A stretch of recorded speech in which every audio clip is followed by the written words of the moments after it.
ครับภาษาละนานั่นก็บ่ใจเฮียนยากอันหยังนะครับตั้นเฮียนอักขระนะครับก็คืออักษรนะครับเฮียนไม้นะครับก็คือสระนะครับเอาสองอย่างเนี่ยมาผสมกันตามหลักการของภาษาละนานะครับ7 วัน1 เดือนตั้นก็อ่านออกเขียนได้เลยนะครับอันอันว่านะครับการที่จะไปเขียนนั่นมันยากกว่าการอ่านนะครับการเขียนแล้วมันถ้าเราบ่เคยหันบ่เคยนั่นมันจะสะกดยากนะครับเรามาหัดอ่านนี่ก่อนนะครับก่อนที่จะไปเขียนนะครับอ่านนี่มันคล่องก่อนนะครับแล้วก็จำไว้แล้วก็เพิ่นเขียนกันอย่างได้แล้วก็จะเอาไปเขียนอย่างนั้นนะครับวันนี้เราจะมาอ่านภาษาละนานะครับที่เปิ้นเขียนไว้ในรูปแบบของก่อน8 ตลาดนะครับของสุนทรภู่นะครับในภาคกลางพุ่นนะครับเฮามาเขียนเป็นกำเมืองนะครับเฮาลองมาอ่านดูเลยนะครับเอาแล้วมาครับจ่ายนะครับจ่ายอันนี้เขียนตามกำเสียงกำมู่ของเจ้าละนาไตยวนปัจจุบันนะครับเปิ้นออกเสียงว่าสะตางนะครับสะตางมันก็เอาใจตัวสะนะครับเห็นไหมสะตางนะครับตางในเสียงสามัญนะครับเปิ้นใจตัวตะนะครับเห็นไหมสะตางนะครับอ่านว่าสะตางนะครับเฮาใจตัวตะแล้วครับมันเป็นสะตางนะครับมันเป็นสะตางนะครับหรือเขาจะใจตัวสะตั้งหน้ามันก็เป็นสะต่างนะครับสะต่างแล้วก็อ่านว่าสะต่างแล้วใช่ไหมเอามาดูนะเอามาเขียนเลยแล้วก็เอามาดูเลยนะฮะเอามาเขียนดูนะเขียนดูนะครับถ้าเราจะเขียนอย่างนี้นะครับ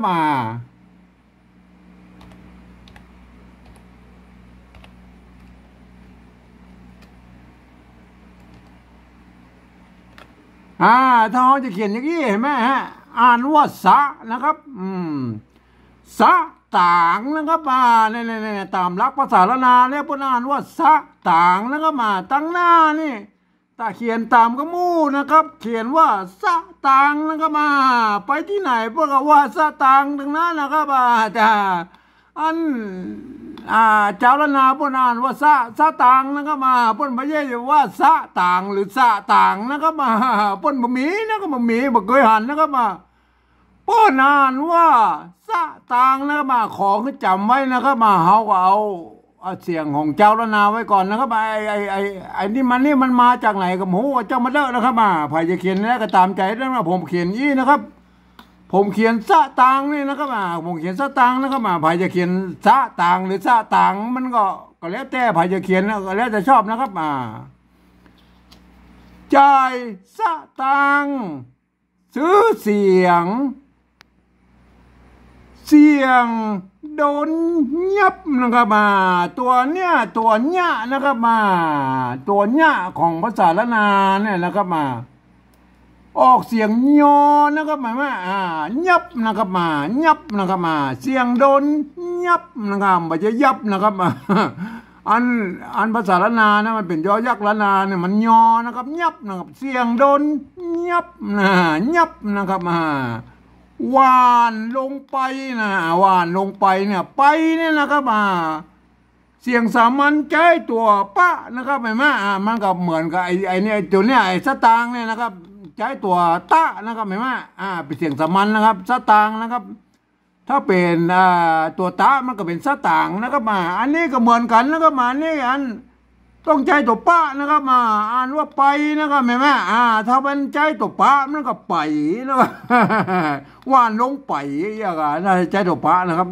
อันนี้อ่านลงไปนะครับไปนะครับไปมันก็ใจตัวปะนะครับ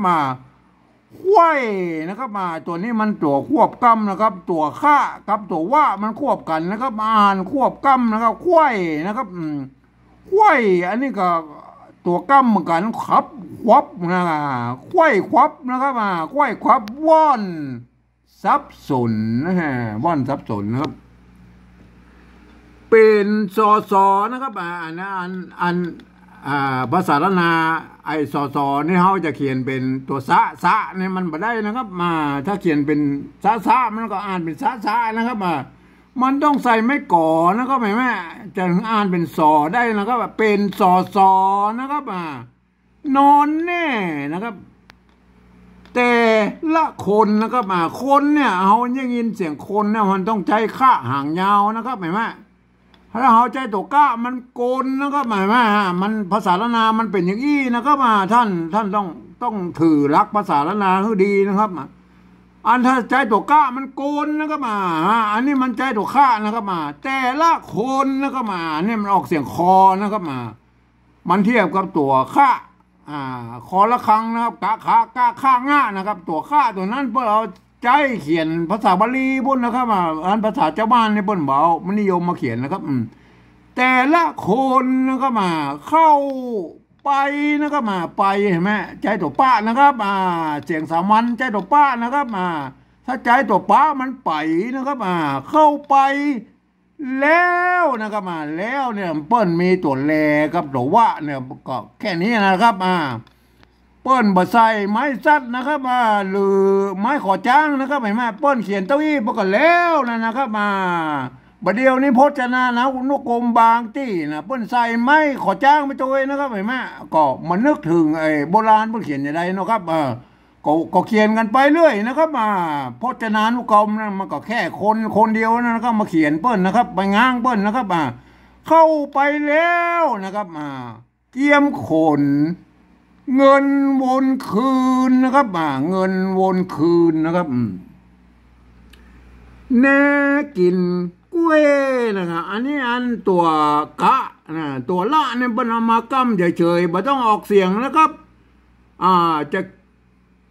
จะใส่ก็ได้บ่ใส่ก็ได้นะครับมันก็อ่านว่ากล้วยนั่นน่ะกล้วยนะครับแน่กินกล้วยยื่นมานะครับตัวเนี้ยนะครับออกเสียงยอนะครับยอยักษ์ละนานะครับยื่นมาหาว่าลายหวีนะครับว่าลายหวีนะครับหากคะแนนสู่สีมีใจจื้นเสียงเตี้ยมันจะต้องใจตัวจ้านะครับตามหลักของภาษาละนานะครับแม่จื้นนะครับไม่ใช่ว่าอ่านเป็นชื้นนะครับชื้นน้ำมันไทยนะครับถ้าเป็นละนามันอ่านว่าจื้นนะครับมีใจจื้นนะครับใจจื้นนะครับคงเป็นเครือนะครับอันนี้มันตัวกะละโหงเนี่ยเห็นไหมตามกฎของภาษาละนาแล้วนะครับตัวกะนะครับใส่ละโหงอ่านเป็นตัวทัดไปนะครับกะคะนะครับตัวกะเป็นตัวที่3นะครับตัวคะเป็นตัวที่4ออกเสียงคอนะครับไม่ใช่คลอรอนะครับคงเป็นเครือนะครับมาต้องลั่นลิ้นนะครับเครือนะครับอ่านเป็นคอนะครับเครือนะครับละอันนี้ก็เหมือนกันกะละโหงก็อ่านว่าคานี้นะครับละคานี้ปีอึดอื่นนะครับปีอึดอื่นอึดนะครับเห็นไหมอันโบราณแล้วไม่กือที่เปิ้นบ่มีนะครับเปิ้นใช้ไม่กือตัวเดียวนะครับเปิ้นจะอึดจะอื่นอย่างเปิ้นใช้ไม่กือตัวเดียวนะครับแต่บัดเดียวนี้พัฒนามาเป็นไม่กือนะครับเห็นไหมเพื่อให้มันเพื่อให้มันครบเครื่องนะครับในภาษาละนาเดิมๆแล้วเปิ้นใช้ไม่กือตลอดนะครับแทนไม่กือมันอันเดียวกันนะครับเปิ้นใช้ได้หมดนะครับอันนี้ก็เขียนแบบสมัยใหม่หน่อยนะครับก็คือมีไม่กึนะครับแม่อึดอื่นนะครับอึดอื่นนะครับเป็นงูเห่านะครับเป็นงูเห่าก็นะครับตัวนี้มันก็นะครับตัวก็นะครับปกติแล้วมันจะต้องมีอากันย่อนอยู่จังรุ่มนี่นะก็เป็นกอนะครับใส่ไม่ย่อเข้าไปก็เป็นก้อนะครับเป็นข้อนั่นนะครับเป็นก้อนะครับพอดีบนใจตัวกะเนี่ยบนใจตัวคอควายนะครับมาเทียบนะครับมันก็เลยเฮาบูรณะคำศัพท์ของมันเนี่ยก็เป็นกอไก่เลข8ตรงบนก็เป็นก้อนะครับ แต่จริงๆแล้วนะครับตามบริบทการอ่านของภาษาวรรณกรรมแล้วเพิ่นอ่านว่าก่อนะครับ อันนี้ท่านต้องจำไว้นะครับมันมีนักนะครับโบราณพวกก็เขียนมาอย่างเงี้ยแต่เพิ่นอ่านว่าก่อนะครับเป็นงูเห่าก็ยอมนะครับยอมนะครับตัวเนี้ยนะครับยอมก็ยอมฝืนนะครับตื่นตาแลนะครับแลนี่มันแลเฉยๆนะตาแลเนี่ยมันแลนะครับใจแลธรรมดานะครับบ่จ้องไปใจไอ้ตัวแลนะครับตัวแลนั่นมันเป็นตัวกำบุพบทนะครับเพิ่นใจเป็นตัวแลนะครับอันนี้มันแลธรรมดานะครับตาแลนะครับวันนี้เราลองอ่านรวดๆดูนะครับใจสตังค์ซื้อเสียงโดนยับหวานลงไปไขว้ควับว่อนสับสนเป็นซอนอนแน่แต่ละคนเข้าไปแล้วเกียมขนเงินวนคืนแน่กินกล้วยยื่นมาว่าหลายหวีหากคะแนนสู่สีมีใจจื้นคงเป็นคือละคานี้ปีอึดอื่นเป็นงูเห่าก็ยอมฝืนตื่นตาแลนะครับท่านก็ลองไปหัดอ่านก่อนนะครับภาษาละนานะครับอ่านให้มันถูกต้องนะครับตามหลักภาษาละนาตามเสียงภาษาละนานะครับวันนี้ผมก็ขอบรรยายเพียงแค่นี้นะครับ